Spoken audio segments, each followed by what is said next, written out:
Une grande mobilisation dans le sud-ouest, à la faveur du lancement du budget de l'État et des autres entités publiques pour l'exercice 2025.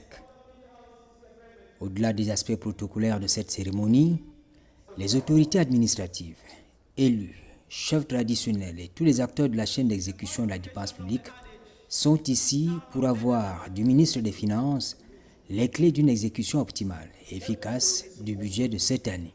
Nos instructions pour 2025 sont claires.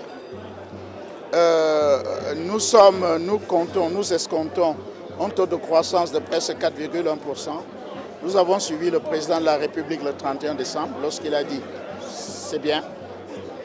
Mais nous savons qu'il voulait aussi dire « vous pouvez mieux faire ». Et nous voulons mieux faire. Parce que faudrait-il le rappeler, la stratégie nationale de développement, la SND 30, ambitionne un taux de croissance de presque 8% annuellement. Nous sommes à plus de 4%, nous sommes au milieu du chemin. Donc il y a encore beaucoup à faire. Et pour atteindre cet objectif, il faut que chaque année, puisque la loi de finances est annuelle, il faut que chaque année, le budget soit exécuté de manière efficace. C'est pour ça que le budget a été lancé sur toute l'étendue du territoire et nous sommes venus à Limbé pour discuter avec nos partenaires économiques de Limbé, que ce soit les collectivités locales, que ce soit nos propres collaborateurs, que ce soit les opérateurs économiques, etc., sur ce qu'il y a lieu de faire. Sur fond de pédagogie et par souci de clarté, l'ensemble des contribuables recueille des informations capables de dissiper les malentendus, notamment la question relative à la pression fiscale. C'est une question de perception de la pression fiscale. Les contribuables ont le sentiment que la pression fiscale est très élevée au Cameroun. Alors, c'est quoi la pression fiscale? Parce qu'on utilise ce concept. La pression fiscale, c'est la part de la richesse qui est consacrée au paiement de l'impôt. Et cette pression fiscale indique un peu le niveau de contribution, n'est-ce pas, des individus, n'est-ce pas, au financement des dépenses de fonctionnement et des infrastructures. Donc plus un pays contribue, plus il a des infrastructures de qualité, un système de santé de qualité. Alors, est-ce que la pression fiscale au Cameroun est élevée? La réponse est non. Pourquoi? Parce qu'aujourd'hui, le taux de pression fiscale représente entre 13,8 et 14% du produit intérieur brut. On n'a pas encore finalisé les calculs sur 2024, mais on devrait se situer entre 13,8 et 14%. Et je vous rappelle que la moyenne en Afrique, c'est 15% de pression fiscale. Donc, par rapport à cette moyenne, nous avons encore un gap de plus de 1%. Et maintenant, quand on compare avec les pays de développement de même niveau de développement que le Cameroun, notamment en Afrique de l'Ouest, je ne vais pas citer ces pays, vous les connaissez, ils sont à 17%. Leur taux de pression fiscale est à 17%. Je ne parle pas d'un pays en Afrique du Nord. Tous les pays sont à plus de 22%. L'Afrique du Sud à 28%. Donc, on ne peut pas dire qu'aujourd'hui, le taux de pression fiscale soit très élevé au Cameroun. Dans les exposés qui ont été présentés, on a parlé de l'exécution qualitative du budget qui exige des différents acteurs une discipline basée sur le respect des dispositions législatives et réglementaires. À la Direction générale du budget, c'est ce qu'on classe dans le registre des mesures principales de l'implémentation de la politique budgétaire au titre de l'exercice 2025. Plus simplement dit, en matière de recettes, il faut augmenter progressivement le niveau de mobilisation des recettes internes et non pétrolières, à travers la mise en place des mesures fiscales, douanières et financières nouvelles. Et au chapitre des dépenses, il faut maîtriser les dépenses de fonctionnement et augmenter de façon substantielle les dépenses d'investissement, afin de soutenir la mise en œuvre de la SND 30. Il est par exemple question ici de maîtriser la gestion des dépenses des personnels de l'État, à travers la mise en service du nouveau système intégré de gestion logique des effectifs de la solde. Ce système va moderniser, va révolutionner la gestion de la carrière parce que ça va faire qu'il y aura ça va faire la cohérence entre le niveau de carrière et le niveau de salaire que les agents publics peuvent recevoir. Aussi, la direction générale du budget accompagne les acteurs. Il y a les acteurs dans la mise en œuvre de les politiques publiques via l'accompagnement, vers les formations, la mise à disposition des outils nécessaires et aussi l'accompagnement qui sont faits de manière permanente par les contrôleurs financiers et les comptables publics qui sont là comme des facilitateurs auprès des ordonnateurs pour assurer que les problèmes de blocage dans l'exécution budgétaire peuvent être décantés, soit au niveau local ou soit au niveau régional. Si je prends l'exemple, là où il y a parfois des cas des erreurs dans les autorisations d'engagement qui arrivent en région, on a maintenant habilité les régions à faire des corrections. On a évoqué aussi le sujet relatif à l'élargissement de l'assiette fiscale. Au ministère des Finances, on a besoin d'un système fiscal juste, équitable et solidaire. Tout le contexte qu'on voit aujourd'hui, à savoir que le poids de l'impôt est supporté principalement par 800 grandes entreprises qui payent environ 74% de tous les impôts prélevés au Cameroun. Il faut donc diversifier les bases imposables en intégrant les particuliers, les organismes à but non lucratif. Nous avons plus de 3200 milliards à mobiliser et les efforts de mobilisation vont se focaliser sur l'administration des impôts et taxes. Nous ne voulons pas augmenter la charge fiscale des usagers, il n'y a pas de prélèvements nouveaux qui sont créés, il y a tout simplement une meilleure efficacité de notre système d'administrer les impôts existants. Nous voulons élargir l'assiette fiscale, augmenter le nombre de contribuables pour que chacun puisse contribuer en fonction de sa capacité contributive. Les protocoles ont été signés avec des administrations sœurs pour avoir l'information, pour nous permettre d'avoir des éléments de risque plus efficaces pour aller vers les usagers qui ne sont pas conformes et laisser les usagers qui sont en droite ligne de leurs obligations fiscales.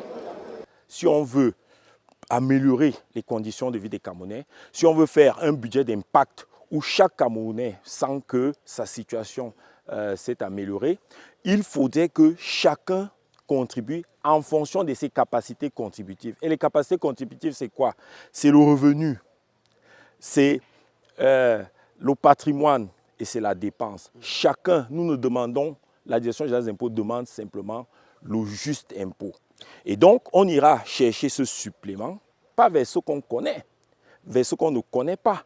L'élargissement de l'assiette, le ministre des Finances nous a instruit d'aller vers ce qu'on ne connaît pas, notamment le gros informel. Vous savez qu'on est passé entre 2010, où on avait 25 000 contribuables professionnels, à 2024, où on a 400 000 contribuables professionnels. C'est un effort sans précédent d'élargissement de l'assiette. Et comment on le fait?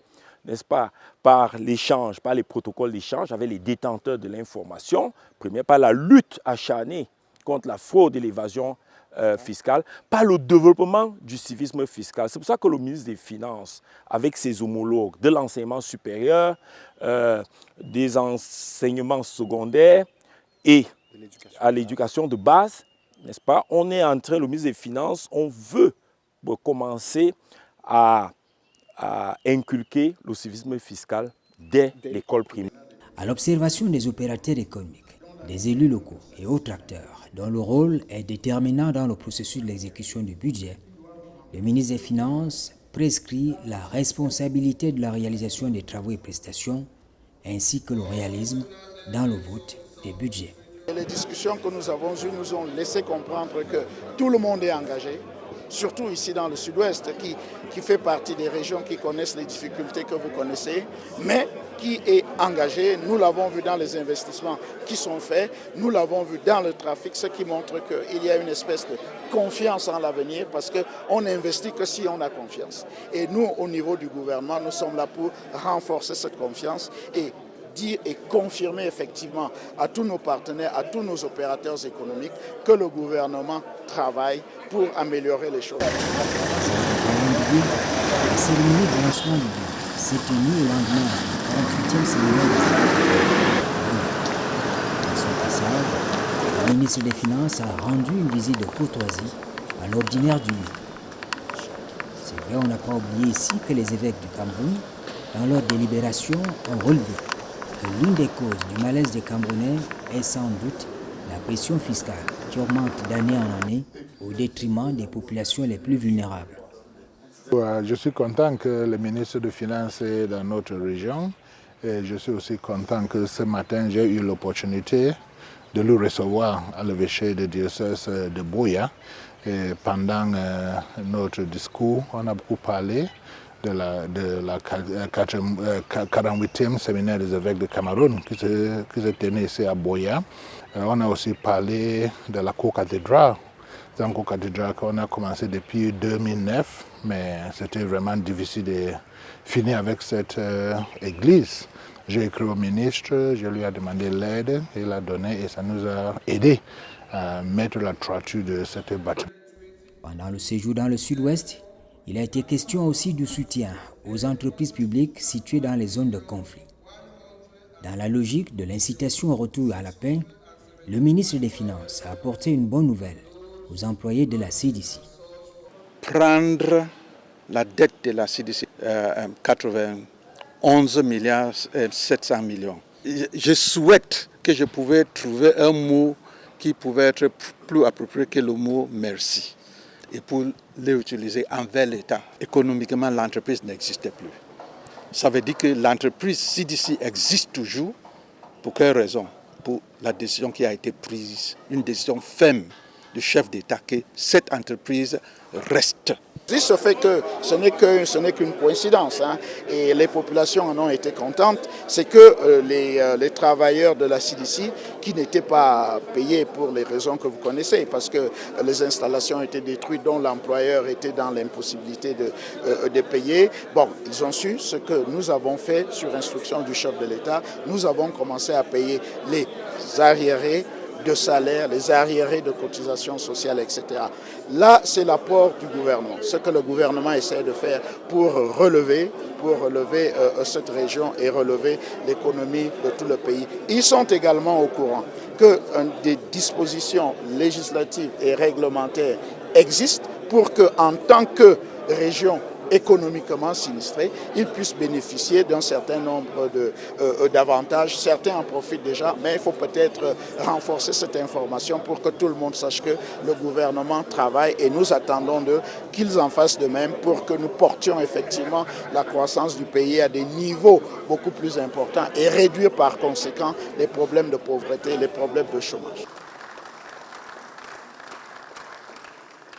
Le budget de l'État a été exécuté depuis le 1er janvier 2025. Il est placé sous le signe d'un budget d'impulsion économique.